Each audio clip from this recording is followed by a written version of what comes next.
जानते हैं कि केंद्र की मोदी सरकार वक्फ अमेंडमेंट एक्ट लेके आई थी और उस वक्फ अमेंडमेंट एक्ट में के खिलाफ कुछ लोग माननीय सर्वोच्च न्यायालय गए थे। माननीय सर्वोच्च न्यायालय ने कुछ निर्णय अपने सर्वोच्च न्यायालय के निर्णयों को सुरक्षित रखा था। आज वो निर्णय आए हैं। मैं दिल की गहराइयों से उन तमाम निर्णयों का स्वागत करता हूं और बहुत धन्यवाद देता हूं, क्योंकि आज उन तमाम आरोपों पर विराम लगा है जो विपक्ष द्वारा भ्रम के लिए फैलाए गए थे।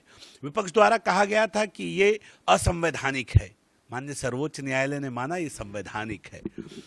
विपक्ष द्वारा कहा गया कि ये कचरे के डब्बे में इसे फेंक देना चाहिए। आज उनको सरकार की मंशा पे शक था। माननीय सर्वोच्च न्यायालय ने कहा सरकार की मंशा बिल्कुल साफ है, कोई दस्तावेज ऐसा नहीं मिला जिससे सरकार की मंशा पे शक किया जाए। तो इसका मतलब जो विपक्ष भ्रम फैला रहा था वो केवल और केवल झूठ का पुलिंदा था और सियासत करने के लिए मुसलमानों के कंधों को इस्तेमाल कर उनका राजनीतिक लाभ लेना चाहता था। हवाओं का रुख बदलने लगा है, सुना है वो मेरे साथ चलने लगा है। तमाम लोग जो इस अमेंडमेंट का विरोध कर रहे थे आज वो इस अमेंडमेंट की तारीफ कर रहे हैं। वो कह रहे हैं नहीं इसमें ये प्रावधान था, ये ठीक हो गया है। ये हम तो यही कह रहे थे। आप जबरदस्ती डर रहे थे और जबरदस्ती लोगों को डरा रहे थे। न डरना है न डराना है, न लड़ना है न लड़ाना है, श्रेष्ठ भारत बनाना है। हम उस दिशा में आगे बढ़ रहे हैं। मैं दिल की गहराइयों से देश के यशस्वी प्रधानमंत्री माननीय मोदी जी का, केंद्रीय अल्पसंख्यक कल्याण मंत्री किरेन रिजिजू जी का और तमाम अपर हाउस और लोअर हाउस के तमाम सांसदों का आभार व्यक्त करता हूं, धन्यवाद करता हूं कि एक सशक्त वक्फ अमेंडमेंट एक्ट ये भारत को मिला है। अब गरीब मुसलमानों के अच्छे दिन आएंगे।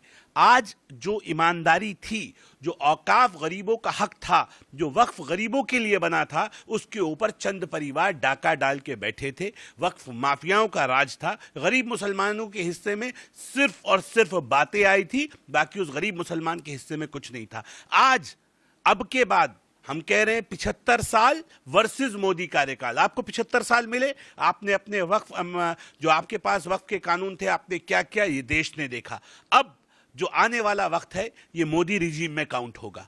अब कैसा वक्फ चलेगा, अगर अच्छा चले तो हमें ताली दे देना, अच्छा ना चले तो हमें गाली दे देना, लेकिन कम से कम एक लोकतंत्र में एक ईमानदारी तो हो। आपने जो चलाया, सब जानते हैं कि वक्फ लूट के अड्डे बने। सब जानते हैं वक्फ में गरीबों के हकों पे लूट हुई। वो वक्फ जो गरीबों के लिए था, सदके ज़कात खैरात का पैसा, उसे चंद अमीरों के घर की बपौती बना दिया गया। जो वक्फ अब आएगा, ये अमेंडमेंट आया है, उम्मीद अब ये गरीबों के लिए है। अब आम गरीब को वक्फ का लाभ मिलेगा, उसको इस वक्फ के माध्यम से मुख्य धारा में जोड़ा जा सकेगा। वक्फ की संपत्तियों को डेवलप कर गरीब मुसलमानों के लिए अच्छे स्कूल, कॉलेजेस, हॉस्पिटल, बेटियों के लिए अच्छी यूनिवर्सिटीज बनाई जा सकेंगी और इस औकाफ की प्रॉपर्टी का सही इस्तेमाल कर कर उनको मुख्य धारा में जोड़ा जा सकेगा। हमारी नियतों पर सवाल उठाने वालों को हमारा जवाब हम अपने काम से देंगे। बहुत साफ नियत के साथ मोदी सरकार ये अमेंडमेंट लेके आई है और मैं ये मानता हूं आने वाला वक्त इस गए वक्त से बहुत बेहतर होगा।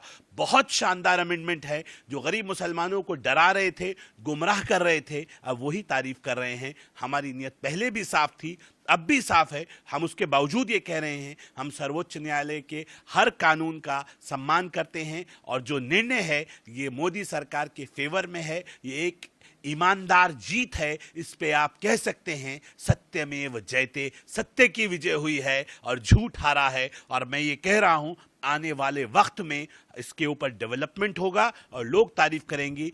गरीब मुसलमानों के अच्छे दिन आएंगे और वक्फ माफिया, वक्फ इंक्रोचर और वक्फ के दलालों के अब बुरे दिन आने तय हो चुके हैं।